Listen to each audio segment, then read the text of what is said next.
Sí, sí, sí, sí se ve. Ok, un momento. Y ya ahí creo que se ve en pantalla completa, ¿verdad? Ajá, ahí se ve completa. Bueno, buenas tardes al profesor y a los compañeros. Nosotras les vamos a exponer sobre la teoría general de sistemas. Las integrantes somos Daniela Medina Soto, Yeudiet Calderón y Tatiana Solano Medina.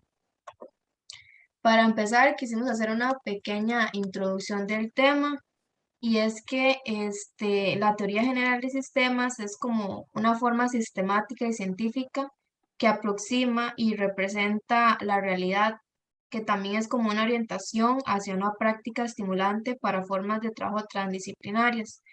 Esta teoría se caracteriza por su perspectiva holística e integradora, donde importan las relaciones y los conjuntos que a partir de ellas emergen. A nivel práctico, se puede decir que la teoría general de sistemas ofrece un ambiente adecuado para la interrelación y comunicación entre lo que serían especialistas y también especialidades. Y bueno, a partir de lo mencionado, se puede decir que la teoría general de sistemas es un ejemplo de una perspectiva científica.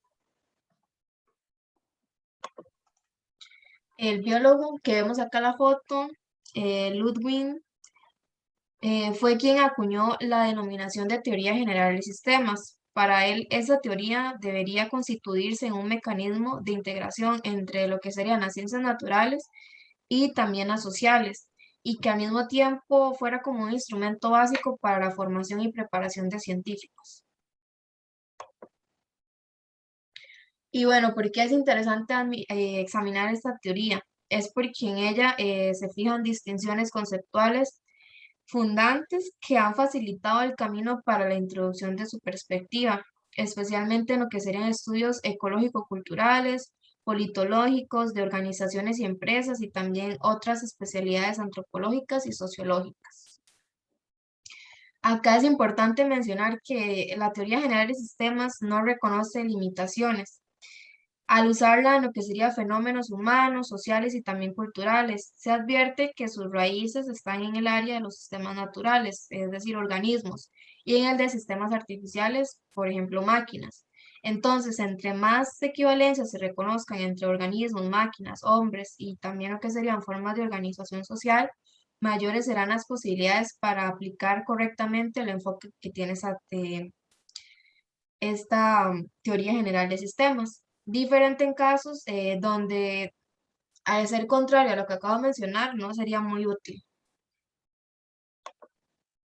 Algunos antecedentes que tenemos es que este concepto de sistema es muy antiguo porque los griegos ya planteaban la interacción de objetos de la realidad y también su comportamiento, cómo esto se manifestaba en una totalidad. Aristóteles también citó textualmente que el todo es más que la suma de las partes, sentando las bases de lo que hoy es la teoría general de sistemas.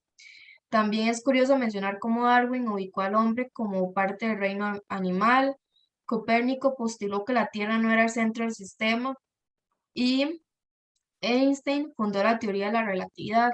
Y bueno, esos son ejemplos de que hace muchos años se demuestra lo que es la observación y medición directa de lo real.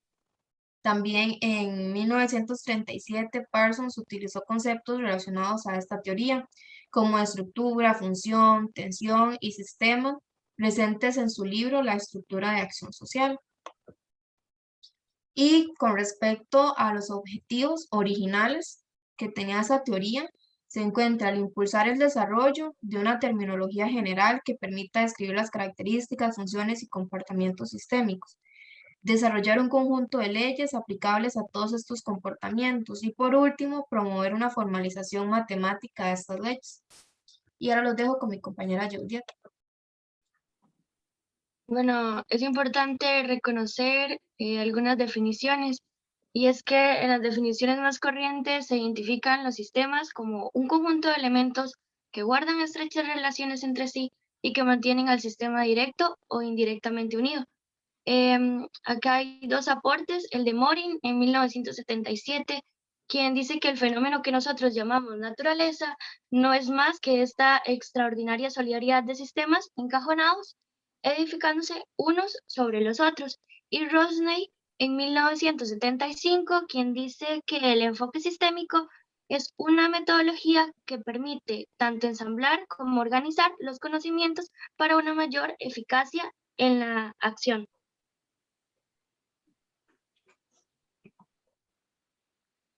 Bueno, la teoría busca identificar las características comunes a muchas clases diferentes de sistemas y se destacan los aspectos fundamentales, los cuales son la estructura, que tiene que ver con el ser, la función, con el actuar, y la evolución, con algo más a futuro del llegar a ser.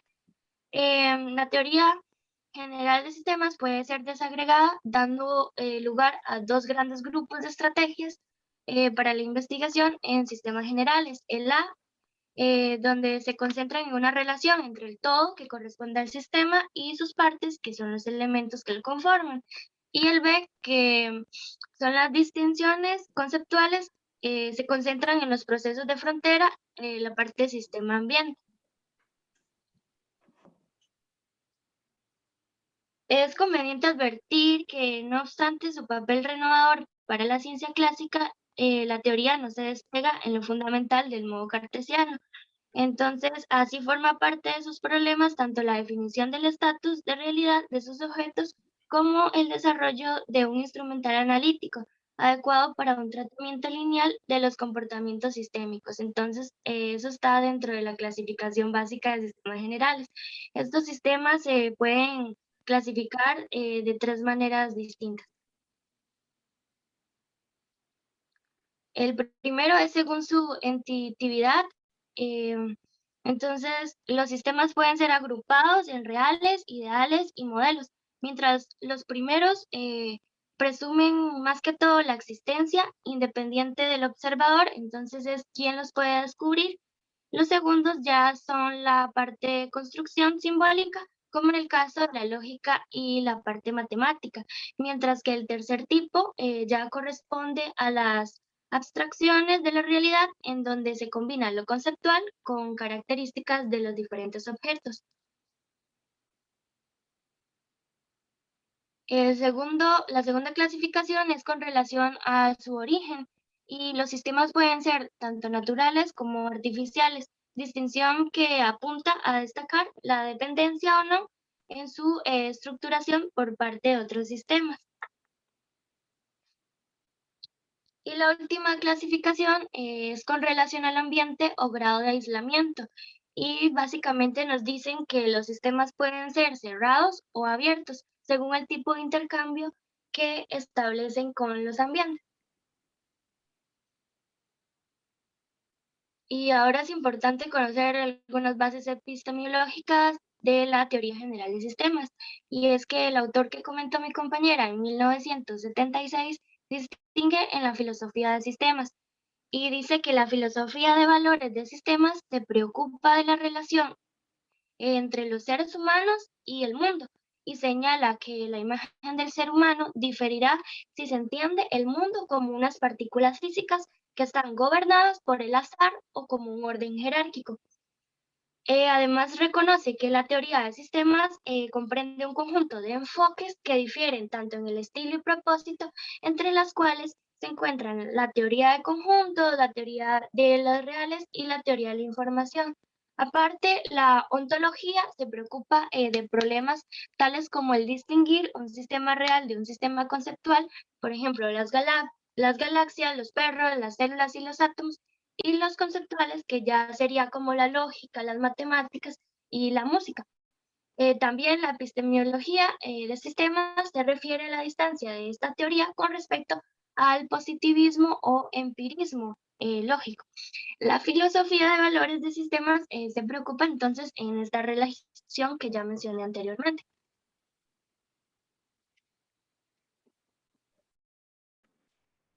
Bueno, la teoría general de sistemas recalca muchos conceptos. Sin embargo, los conceptos fundamentales que definen un sistema son la interacción, la globalidad, la organización y la complejidad.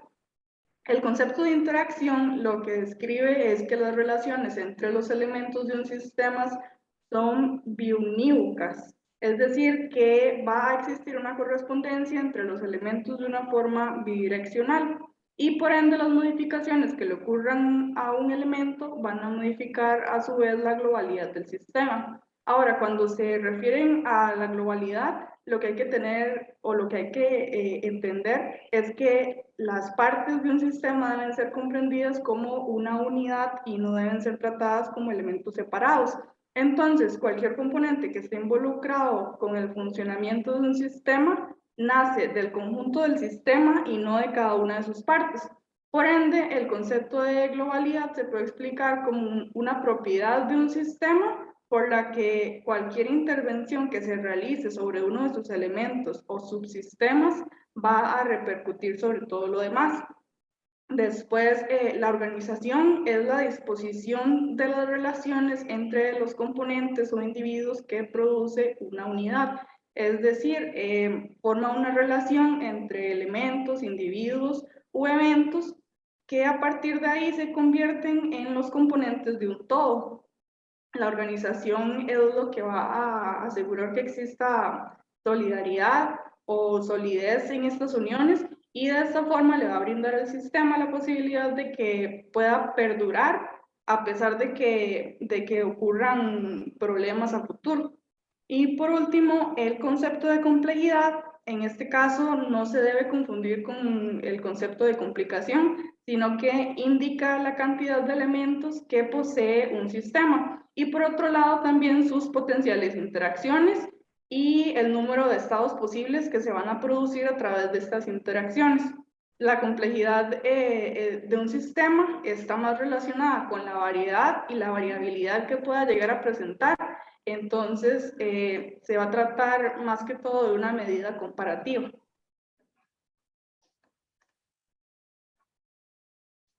Mencionando un poco sobre los principios estructurales de esta teoría, se recalca que la estructura de un sistema no es estática, sino que se relaciona con el cambio y es considerada como la forma en que el movimiento es transferido.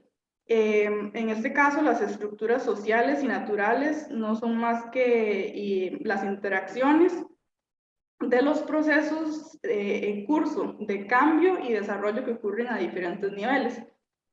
En un sistema, su estructura se define por varios elementos. Por ejemplo, los límites, que son los que definen las fronteras del sistema, las categorías de los elementos, es decir, cada elemento se ubica dentro de una categoría que va a estar definida según los términos de su relación con el sistema. Después está el almacenamiento, que va a ser como el almacenamiento de la energía que ocupa el sistema para funcionar. Un ejemplo de esta energía podría ser la cantidad de información. Y finalmente una red de comunicación que será aquella que va a permitir el intercambio de energía, es decir, de información entre los elementos que van a constituir los procesos internos del sistema. Y después están los tipos de sistema. Esta clasificación es de acuerdo a Stafford Beer, y él dice que se pueden agrupar según la materialidad del objeto de estudio, en este caso en físicos, es decir, todos los que son los tangibles, y por otro lado en abstractos, como por ejemplo las ideas. Después también se pueden clasificar según su comportamiento, ya sea en deterministas o en otras palabras que su comportamiento es completamente predecible, o en probabilista. Y en este caso a lo que se refiere es que el comportamiento se describe en probabilidades y no es 100% predecible. Después también se puede clasificar según su grado de complejidad. Pueden ser simples o complejos, dependiendo del grado de complejidad que tengan sus interrelaciones, las funciones que cumplan y los productos obtenidos. Y por último, también se pueden clasificar según su gobierno. Pueden ser gobernados, que son aquellos que no tienen la capacidad de autodirigirse y por ende son gobernados por agentes externos, y los autogobernados, que son los que sí tienen capacidad propia de dirigir, modificar o corregir sus actos. Esta sería la bibliografía que utilizamos y eso sería todo. Gracias. Eso, chicos, excelente. Lo importante de esta teoría y tal vez para la parte práctica de verdad de la carrera es que, como bien ustedes lo indican, estamos ligados a una gran cantidad de diferentes sistemas, hay una interrelación constante, hay también intercambio de energía, información, etcétera. De una u otra forma esto nos afecta en los entornos humanos y su relación con los entornos naturales.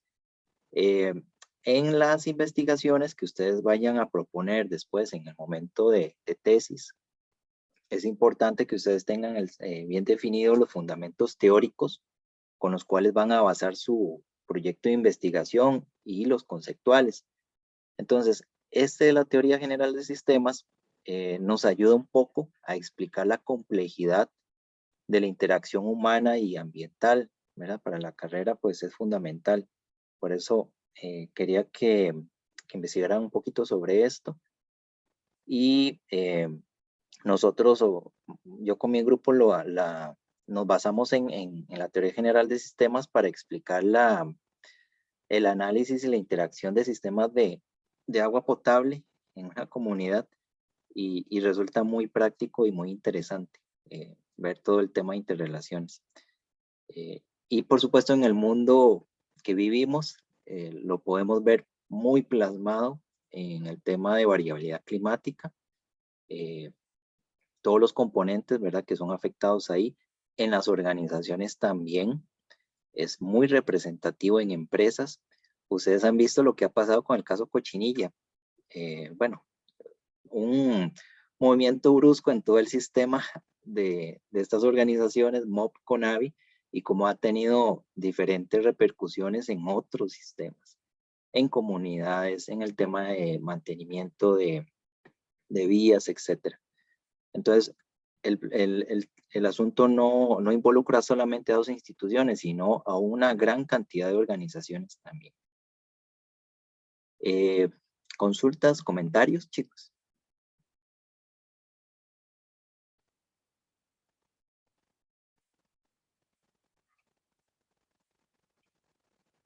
¿Todo bien? Creo que sí. De mi parte sí, profe. Ok. Están muy tímidos. ¿Qué pasa con ustedes? Ok. Bueno, gracias al grupo número 1. Perfecto. El grupo 2.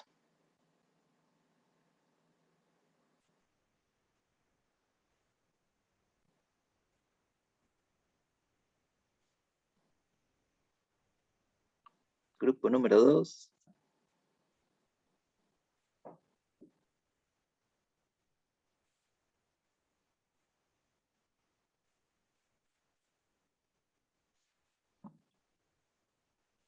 ¿Está listo el grupo 2? Para a ver a quién le comparto.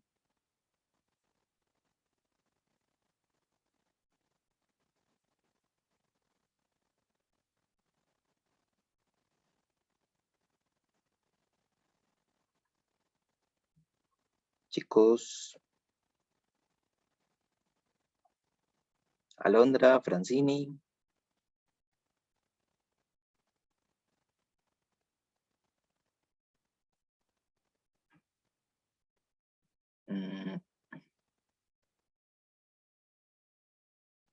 ¿No están por aquí? No, profe. Ok. No se ve. Sí, ya vi que no los veo, no los veo. Ok, vamos con el grupo 3. Tal vez tuvieron alguna dificultad.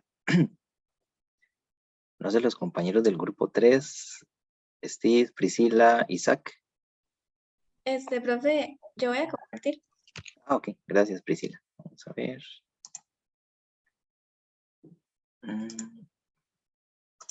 Listo, creo que ya.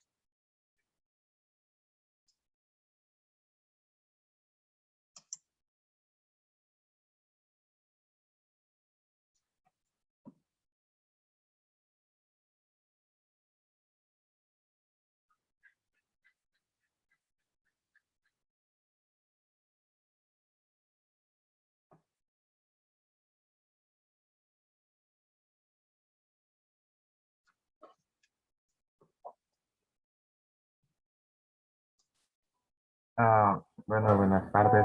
Nosotros vamos a presentar la teoría de decisiones, lo que sería la teoría de las decisiones. Nuestro grupo está conformado por Priscila, Serrano Rodríguez, Isaac Urbina Ramírez y mi persona es Pérez Hernández.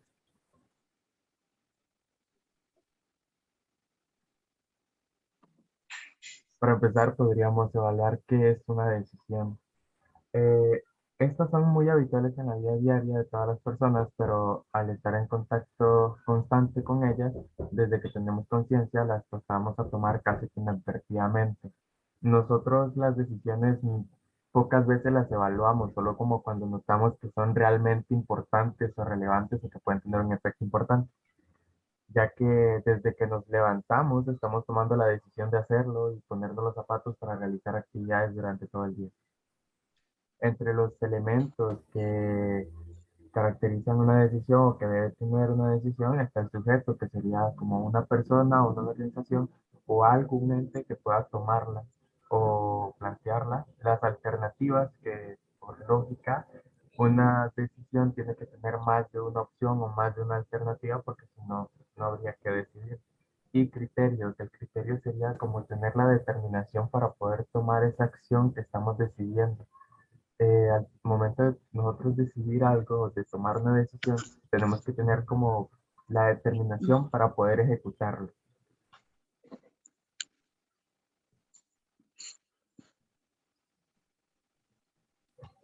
¿Se me escucha? Sí. Sí, adelante. Perdón, para seguir aclarando con el tema, ¿verdad? De que es una decisión, tenemos que, en términos formales, decidir o tomar una decisión es elegir de entre varias alternativas. La mejor, basados en la información en que se cuenta en este momento. Para algunas características de esto, tenemos que la palabra proviene del latín decisio, que significa opción tomada entre otras posibilidades. También tenemos que para los psicólogos una decisión corresponde a la etapa final de un proceso de razonamiento orientado a la solución de problemas, así como el emprendimiento de opciones que pueden modificar sustancialmente el curso de los hechos. Para seguir aclarando, también tenemos que a este proceso se le llama toma de decisiones, ¿verdad? Las decisiones suelen estar relacionadas a dilemas, situaciones ante las cuales las personas tienen razones para seguir más de una posibilidad. Por eso que algunas decisiones pueden ser más dilemáticas que otras. Pero aparte de esto, digamos, se sabe que muchas personas toman decisiones con base en factores ajenos al problema, planteado o sin información suficiente. Es el caso de las decisiones tomadas por impulsos emocionales, por creencias supersticiosas o al azar, indirectamente también, o por la falta de decisión. De cualquiera de estas formas, toda decisión implica una transformación o un cambio de dirección y plantea nuevos retos a futuro. La palabra decisión, además de su uso común, tiene varios ámbitos de aplicación, como el jurídico o el social y comunitario. En este caso vamos a ver dos ejemplos que son la decisión de derecho y decisión por consenso. En el caso de decisión en derecho, sabemos que, perdón, sabemos que se habla de una decisión para referir la sentencia o fallo de un juez sobre un caso legal. Dependiendo de la legislación del país y el caso, esta decisión puede ser tomada por un único juez o por un cuerpo colegiado. En el caso de la decisión por consenso, tenemos que en el ámbito social puede hablarse de decisión por consenso. En este caso, las comunidades, asociaciones, entidades o grupos se reúnen para analizar todos los aspectos de un problema y tomar decisiones a través de un sistema consensuado.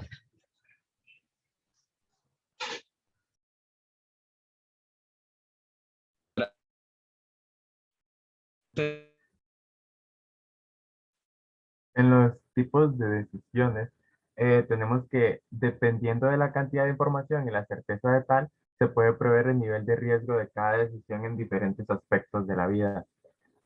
En un documento que hablaba sobre esta teoría, encontramos esta pequeña tablita que ejemplifica un poco el cómo sería el tipo de decisión, la información que se tiene y el riesgo que esto implica.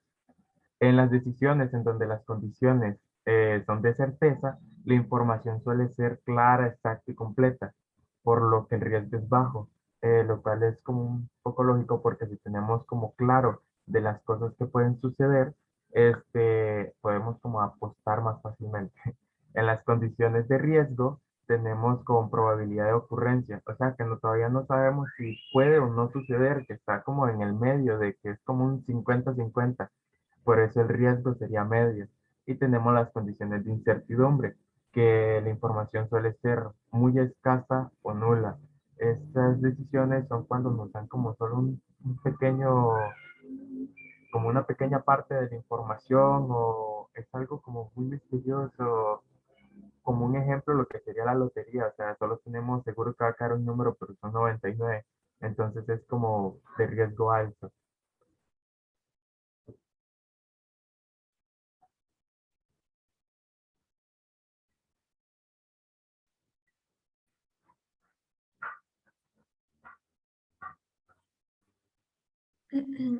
Ahora tenemos lo que sería la importancia de las decisiones en las organizaciones. Bueno, se sabe que la toma de decisiones que se lleva a cabo dentro de lo que sería una organización o una empresa siempre tiene un impacto en ella. Esto ya que si no es eficiente, efectiva o igualmente de bajo costo, podría ser un factor determinante en el éxito o el fracaso de la organización. También es por eso que una toma de decisión inteligente y estratégica es sumamente trascendental en lo que, bueno, en una empresa u organización.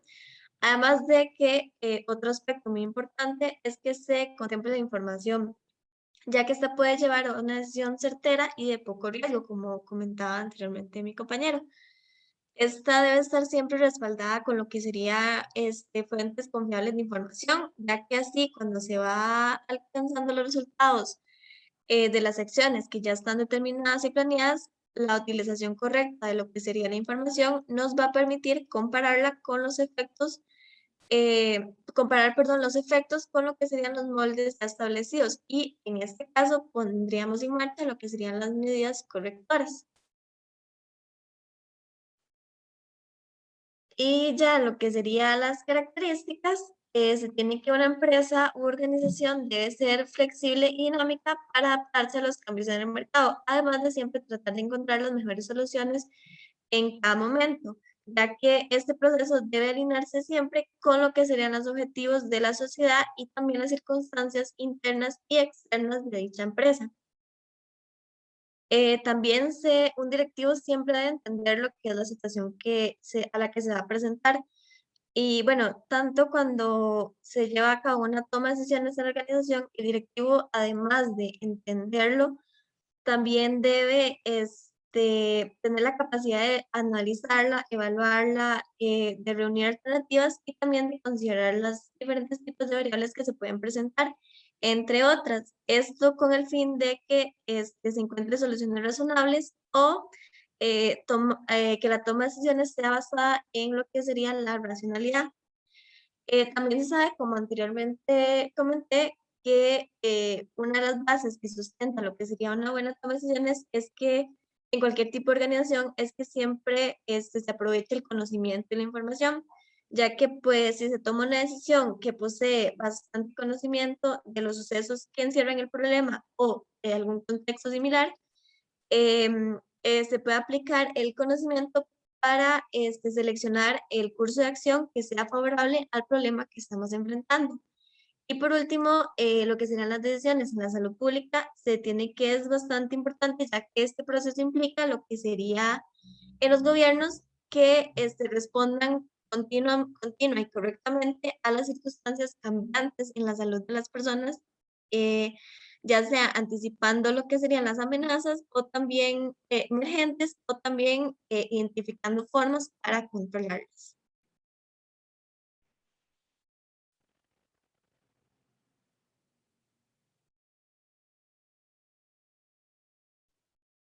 Nosotros, cada uno quisimos como aprender una conclusión al respecto de lo que pensábamos de las decisiones.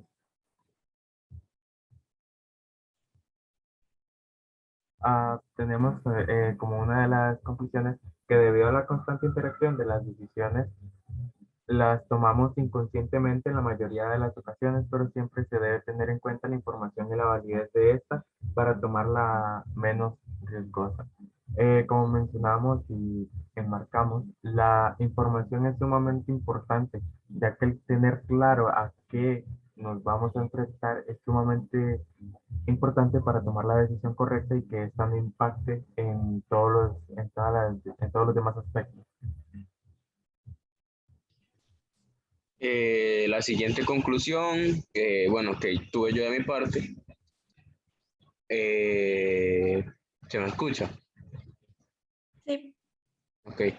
Que, bueno, las decisiones tienen distintos ámbitos de aplicación, como lo son las decisiones por derecho, perdón, y por consenso. De estas hay varias, pero es importante recalcar que todas tienen un aspecto en común. Todas las decisiones conllevan un sistema que, dependiendo del ámbito en donde se va a tomar o a aplicar, lo que se busca es la mejor opción. Y ya por última conclusión, se sabe que las decisiones informadas en las empresas o organizaciones siempre van a representar una gran importancia, ya que se busca que sea la correcta para garantizar el mejor desarrollo y el cumplimiento de las expectativas deseadas. Y muchas gracias por su atención. Listo, excelente, chicos. Perfecto. Ese es un tema sumamente importante y como bien ustedes lo indican, el acceso a información clave de calidad y veraz es sumamente importante para disminuir ahí la incertidumbre o el riesgo a que cierta decisión se vaya por otro camino que no esperábamos. ¿Verdad? Pero igual todo eso también es parte de la complejidad de los sistemas. Por ejemplo, imagínense el año anterior, cuando inició esto del COVID, prácticamente estábamos aprendiendo a prueba y error de un virus que había poca información, o era, no era muy accesible, ¿verdad? Sobre todo lo que estaba pasando en China y todo lo que eran restricciones, ¿verdad? Era con base en experiencias que estaban teniendo o generando otros países.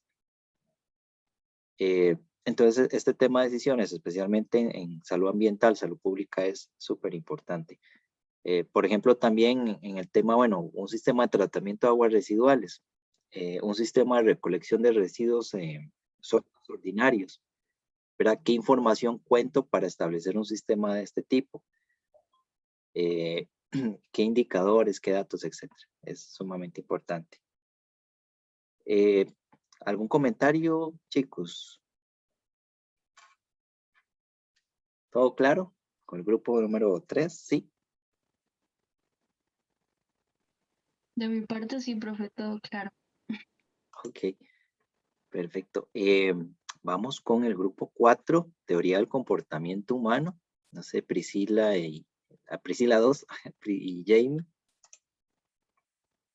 Profe, Ajá. no sé si vio mi mensaje, pero me lo puede compartir al otro que está adentro.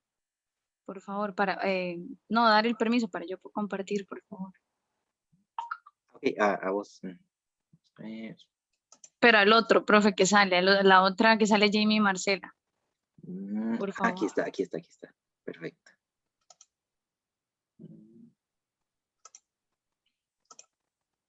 Ok, creo que ya. Sí, ya listo. Gracias. Perfecto.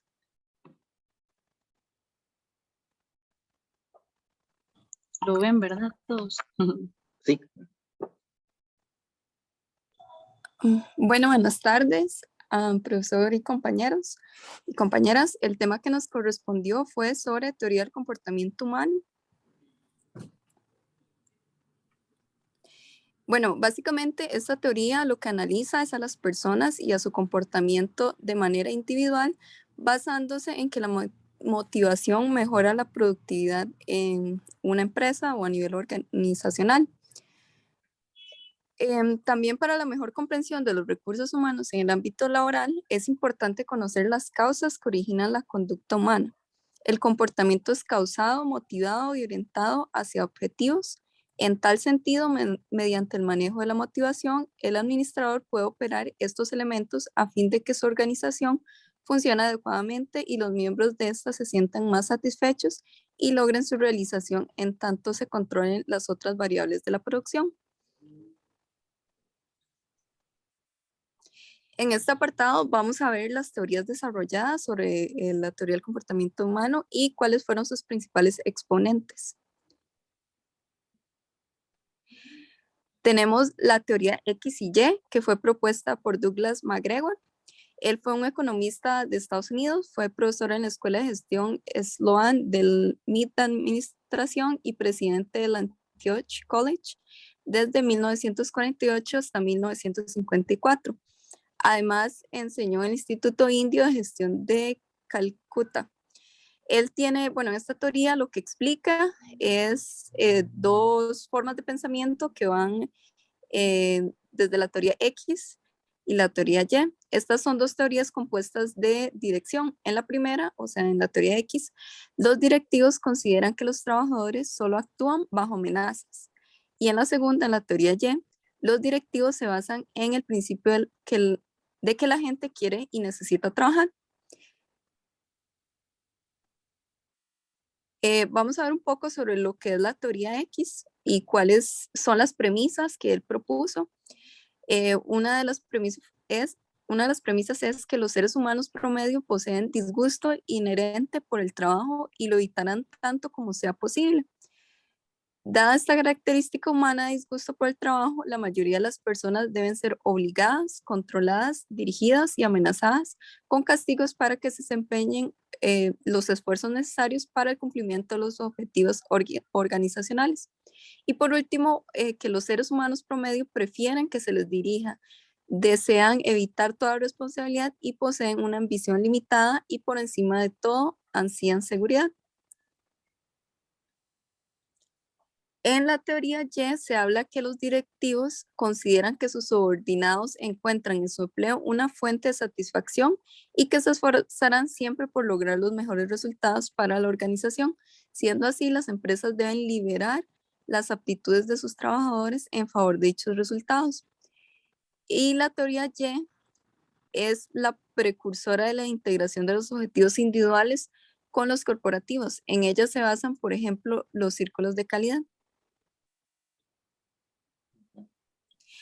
Tenemos la administración por objetivos, APO, que también es una teoría de comportamiento propuesta por Peter Drucker.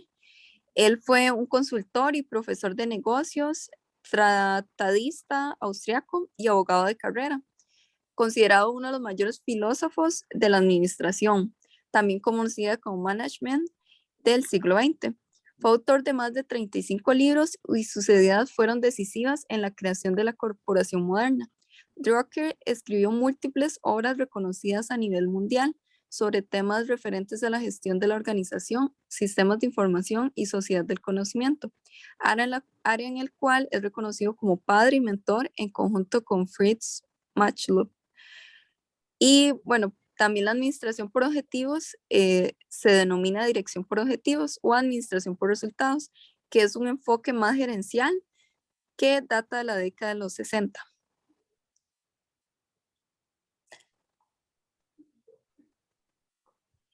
Y bueno, tenemos la psicología humanista, que es el enfoque que tiene Abraham Maslow. Él es un psiquiatra y psicólogo estadounidense, impulsor de la psicología humanista, que se basa en conceptos como la autorrealización, los niveles superiores de conciencia y la trascendencia. Creó la teoría de la autorrealización que lleva su nombre.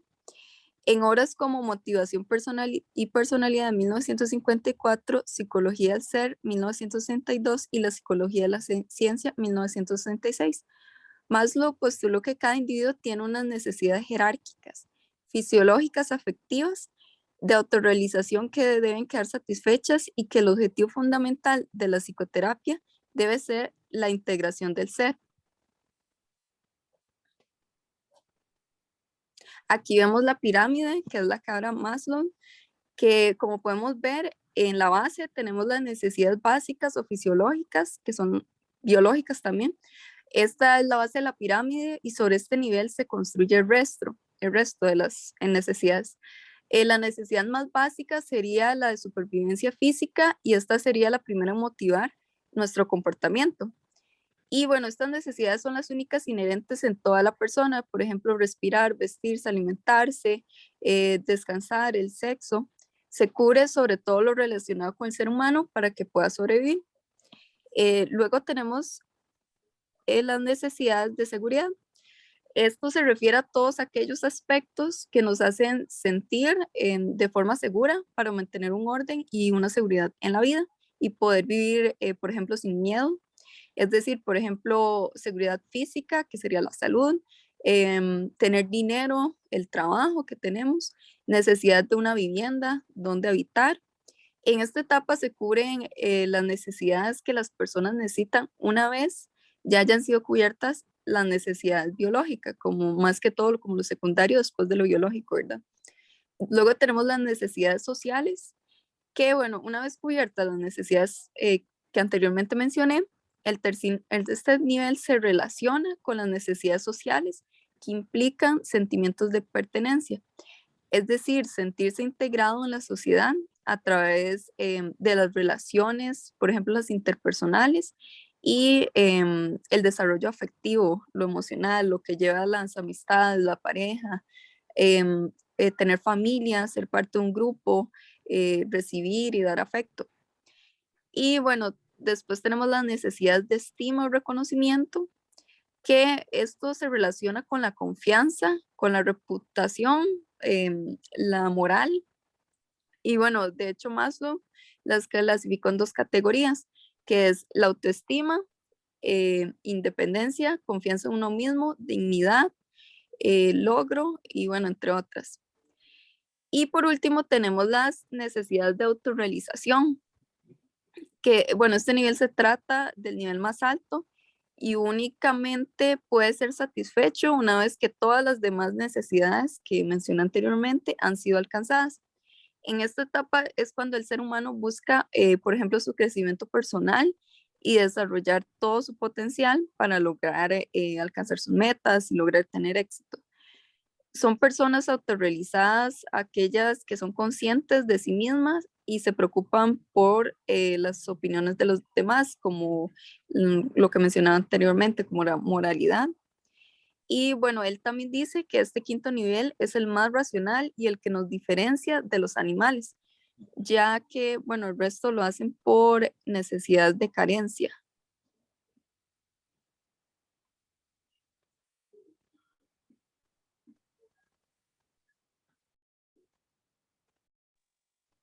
Bueno, ahora vamos a la teoría de motivación e higiene, que también es llamada teoría de Herzberg, de Friedrich Herzberg, ¿verdad? Fue un renombrado psicólogo que se convirtió en una de las personas más influyentes en la gestión administrativa de empresas. Tenía el criterio que el nivel de rendimiento en las personas varía en función del nivel de satisfacción, o sea que las respuestas hacia el trabajo eran diferentes cuando se sentía bien o cuando se sentía mal. Están estos factores,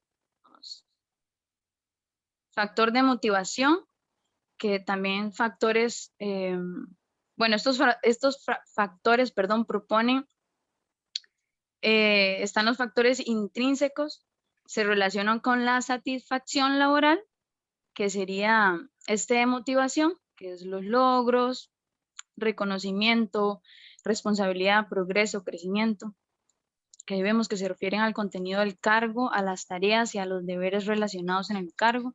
Son los factores motivacionales que producen producen efectos duraderos de satisfacción y de aumento de productividad en niveles de excelencia. Ascensos, libertad de decidir cómo realizar un trabajo y reconocimientos. Y está el otro factor de higiene o factor extrínsecos. Se enfocan principalmente en el contexto en el que se produce el trabajo y pueden desmotivar cuando no están presentes. Por ejemplo, salario y beneficios, relaciones con los compañeros de trabajo, ambiente físico, relaciones con el supervisor, seguridad laboral, políticas de la compañía, condiciones laborales, entre otros. Y administración creativa, de Rensis Licker, educador estadounidense y psicólogo organizacional,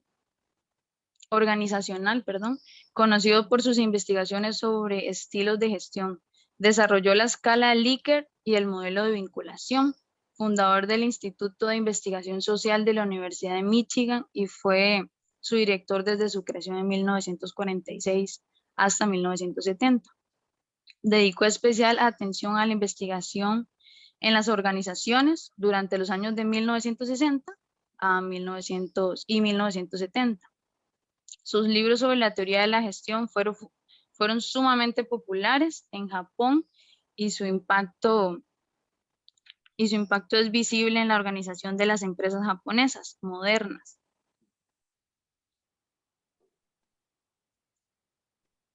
Ahora, administración creativa y teoría Z, de William Ouchi, autor del libro de teoría Z, en el capítulo 1 titulado Lo que se puede aprender de las organizaciones japonesas. Establece y comenta lo siguiente: el empleo de por vida, la evaluación del rendimiento y la trayectoria de una carrera son solo algunas de las condiciones laborales que animan a los empleados japoneses a lograr un nivel increíble de productividad, no menos importantes que estas y las funciones directivas de cada organización, desde el proceso de toma de decisiones hasta las actitudes y valores. Preparan el escenario que se necesita para realizar operaciones eficaces.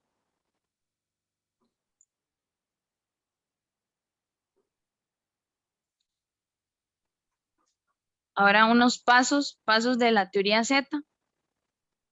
William Ouchi plantea cómo pueden las empresas hacer frente al desafío japonés con los siguientes pasos de la teoría Z.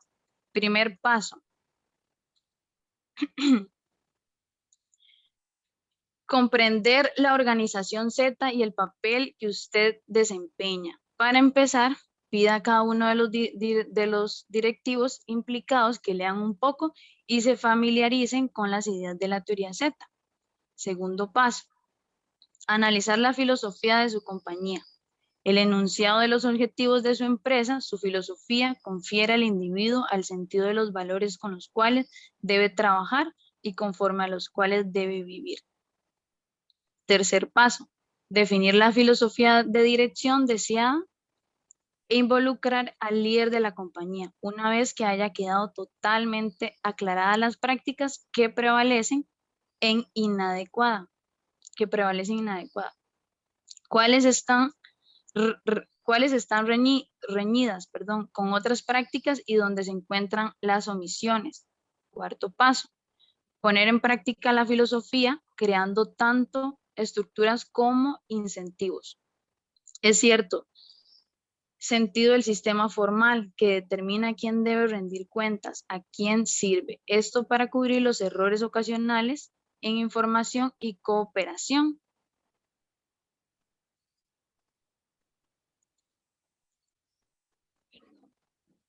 Quinto paso, desarrollar habilidades para las relaciones humanas, la habilidad que se requiere para tratar a los clientes e incluso a la familia. Es lo que la gente debe aprender para aplicarla a colegas y compañeros de trabajo. Sexto paso, evaluar su propio rendimiento y los resultados del sistema. Siempre es difícil convencer a los directores de la unidad del método científico.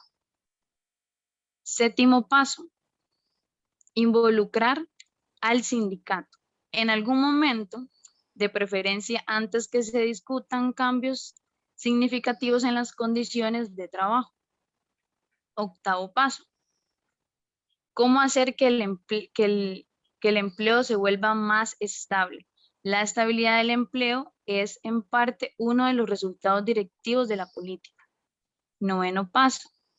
¿Cómo hacer que el empleo se vuelva más estable? La estabilidad del empleo es en parte uno de los resultados directivos de la política. 9º paso, perdón. Tomar decisiones empleando un proceso lento de evaluación y promoción. El movimiento es relativo. Los jóvenes generaciones son impacientes. Las jóvenes generaciones, perdón, son impacientes. Aunque estos dos aforismos se mantienen constantes. Es de vital importancia aminorar el proceso de evaluación y promoción con el objetivo de que los empleados tomen conciencia de la importancia que tiene el rendimiento a largo plazo. 10º paso. Ampliar los horizontes profesionales.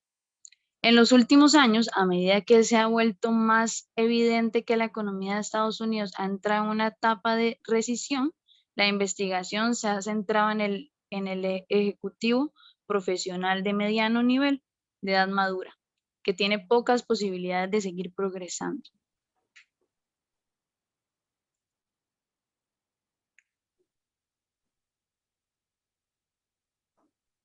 Un 10º paso. Prepararse para aplicar la teoría en el primer nivel. 12º paso. Buscar lugares precisos donde poner en práctica la participación. Si se ha sido posible lograr que haya recompensas equitativas, estabilidad del empleo y coordinación interdivisional, entonces el compromiso y la productividad de los empleados por horas ya habrán empezado a ser mayores. Y el último paso, 13º paso, permitir el desarrollo de relaciones integralistas. Las relaciones integralistas, son más una consecuencia que una causa de la integración de la organización. Bueno, y para concluir, William Ouchi concluye que se pretende que las etapas aquí mencionadas se utilicen solo como una guía y como un tema de discusión. Jamás he intentado convertirlas en un libro mágico de recetas que solucione todo el referente al desarrollo de la dirección. Y muchísimas gracias por la atención. Bien, gracias a ustedes, chicas. Sí, es un tema muy interesante y hay mucho de qué hablar en el tema del comportamiento humano.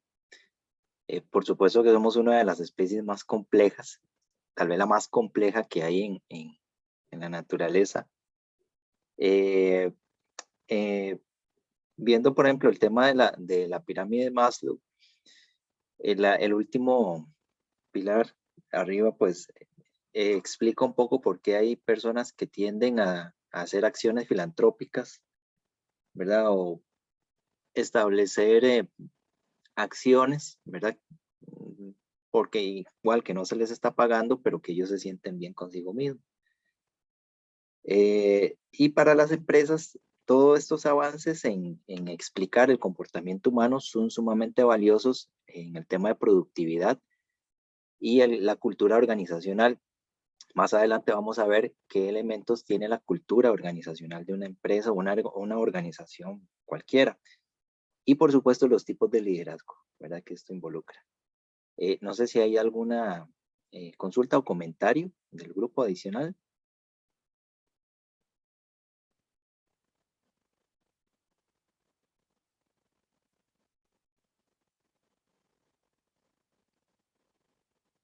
No, ok. Aunque saber interpretar su silencio, chicos. Ok, el grupo 2, para que no se nos quede ahí rezagado. Alondra y Francini. Creo que no están, profe. No han entrado. Ok, bueno. Bueno, ahí espero que me indiquen ahí qué pasó. Ok, chicos, excelente. Muchas gracias por... ahí los puse a buscar un poquito. Pero, como les repito, esto es parte también de hacer complemento sobre este tema tan amplio que es sobre organizaciones. y que nos atañe a nosotros y a ustedes como profesionales en salud ambiental, especialmente porque nosotros somos una carrera que también tiene un fuerte componente social, ¿verdad? En el sector privado, en el sector público, en el sector de emprendedurismo, en el sector de cooperativas, etc. Solamente vamos a plantear aquí, lo vamos a dejar hasta cierto punto el siguiente tema para retomarlo en la otra clase. Vamos a ver, ya les comparto acá. Vamos a ver si me sale. Ajá. Okay. Para no atrasarnos mucho. Ok, sobre algunas características importantes de las organizaciones y los tipos de organización. ¿Todos me escuchan bien? Sí, profe. Sí, okay. Ok, solo vamos a indicar un poco ciertas características, tipos de organización y por supuesto el tema de organigramas. Los tipos de organización y organigramas no creo que nos dé chance ahora para no hacer tan extensa la clase, pero lo retomamos en la siguiente. Igual recuerden, les estoy dejando también material, bueno, les pasé un videito en WhatsApp referente a los tipos de organización. Se los voy a tratar de subir aquí también en mediación. Por supuesto, y ligado a lo que han estado ustedes exponiendo, ¿verdad? Las organizaciones son una estructura como tal humana, ¿verdad? Que nos ha permitido tener éxito en este planeta. Son unidades, por supuesto, sociales, son agrupaciones, deliberadamente las establecemos y las reconstruimos constantemente para alcanzar ciertos fines. En este caso específico, ustedes se organizaron para realizar los trabajos asignados, ¿verdad? Entonces, el fin era hacer la búsqueda de información y exponerla a cada uno de nosotros. Entonces, el fin y la meta se cumplió. Solo para enumerar las principales características de las organizaciones, por supuesto que son grupos de personas, a partir de 2 personas. Hay fines y objetivos y metas establecidos, ¿verdad? O los cuales se busca dar seguimiento. Hay un desarrollo de actividades y tareas. A veces no son remuneradas, pero están establecidas también para llegar a esos objetivos. Por supuesto que hay una división del trabajo, hay una división de funciones. Ustedes buscan tal información, usted expone tal parte, yo expongo tal parte, etcétera. Hay una división de trabajo ahí. Hay una parte de división del poder, ¿verdad? ¿Quién toma las decisiones? En los grupos, ¿quién toma las decisiones o quién organiza el grupo? No sé si alguno me indica.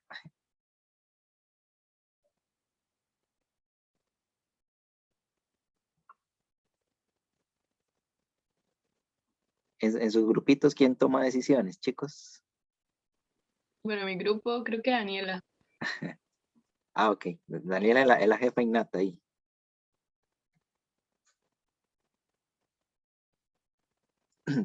Ok, esto es parte de la división de poder, por decirlo así, en cierta forma.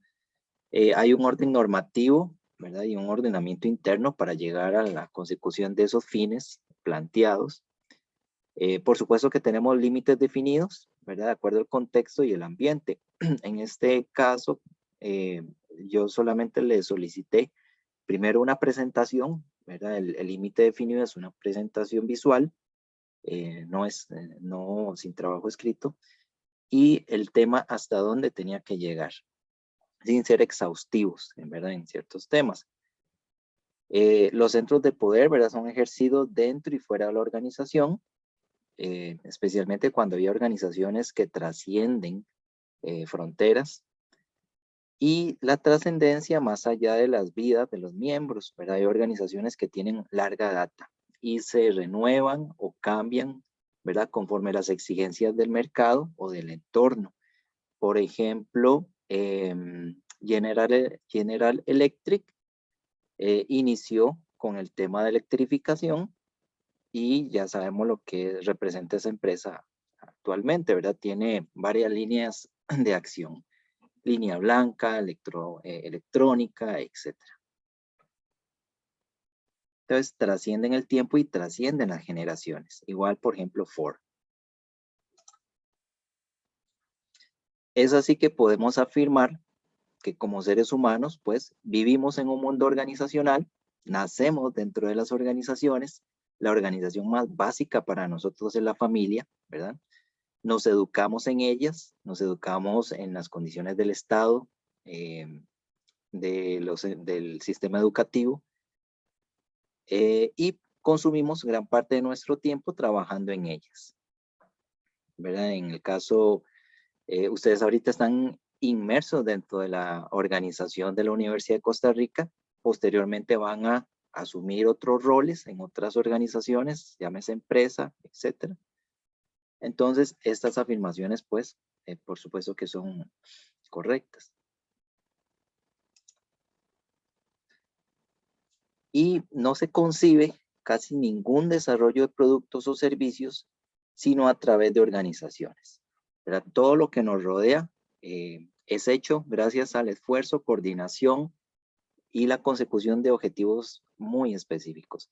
Desde un celular, ¿verdad?, que utilizamos en la vida cotidiana, hasta comernos una manzana. Todo tiene que ver con organizaciones que lograron que tuviéramos esos bienes y servicios a nuestra disposición.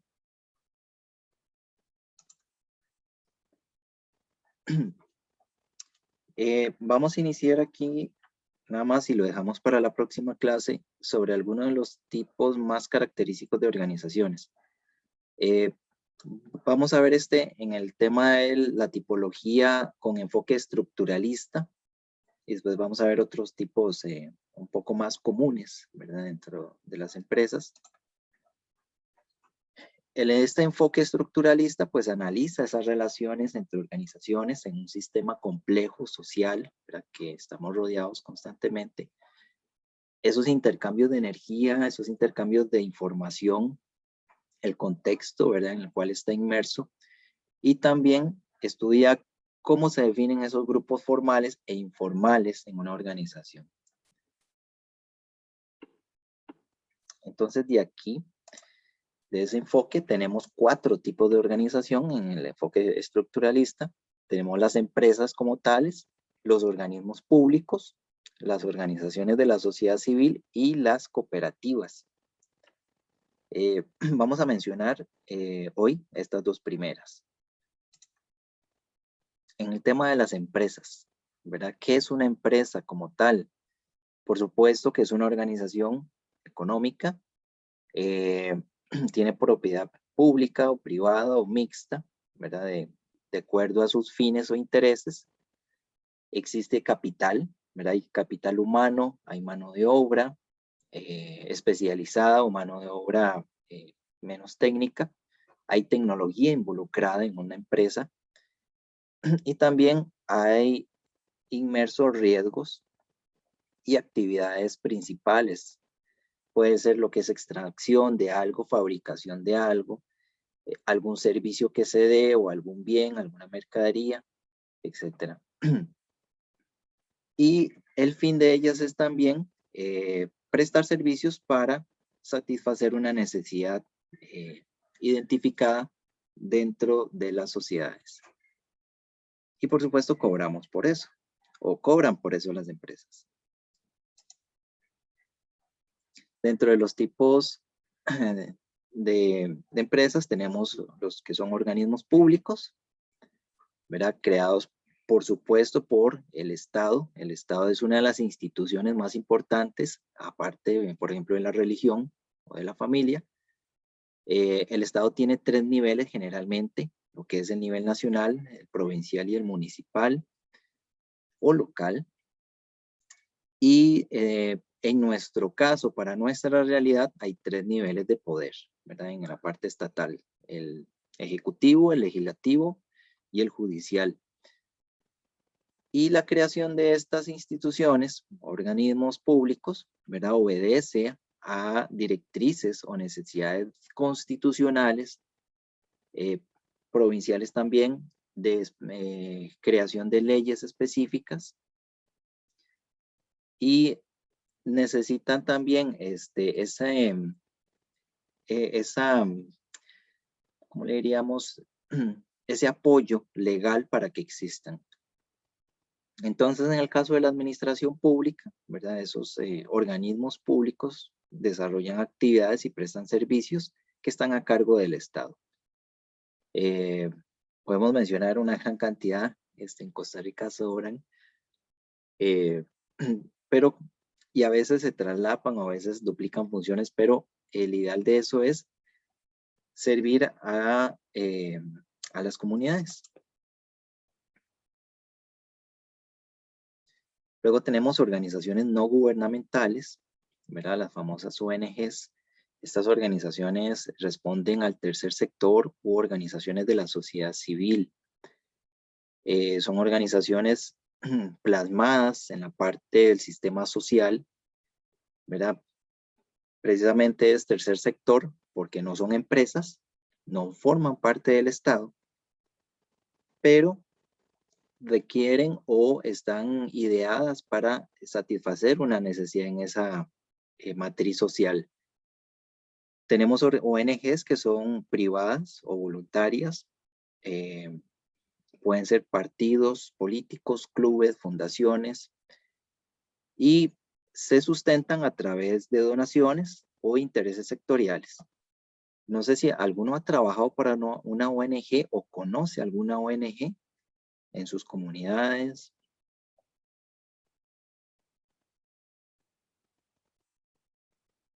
No, profe.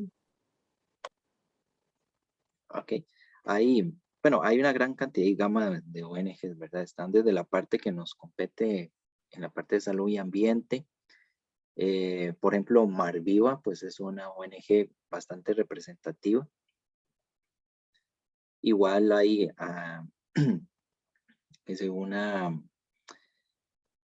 por ejemplo, en un barrio, una ONG que tenga que ver con violencia intrafamiliar, por ejemplo, perdón, en una comunidad.